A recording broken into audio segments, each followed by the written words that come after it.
ফরিদপুরে একটি প্রভাবশালী চক্র অবৈধভাবে বালু উত্তোলন করে আসছেন দীর্ঘদিন ধরে।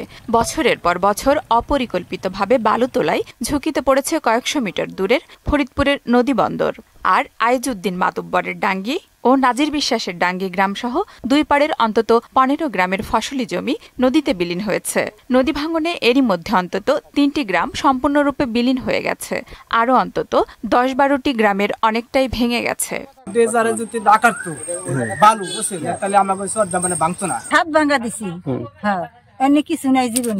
দুইবার ভাঙ্গে পরের জায়গা জমিতে ছিলাম, আবার একটু নিজের কইরে একটু আশ্রয় নিছি, এখন আবার নদীতে ভাঙতেছি।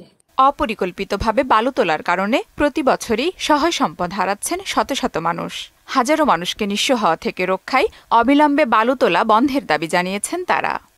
আস্তে আস্তে আস্তে আস্তে কাটতে কাটতে তখন তো গাং ছড়াই গেছে। সারা রাত কাটি ফজর আজান গেলে এখানে এসে থুই দেয়। মাটি যখন ওইদিকে কাটা বন্ধ হয়ে ওরা এখান থেকে কাটবে, এখান থেকে কাটলে ব্রিজটা মনে করেন ঝুঁকির মুখে।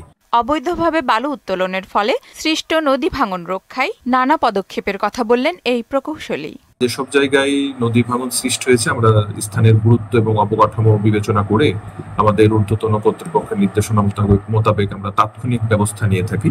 এখনই বালু খেকোদের ঠেকানো না গেলে ফরিদপুর শহর রক্ষা বাঁধও হুমকিতে পড়বে বলে আশঙ্কা স্থানীয়দের।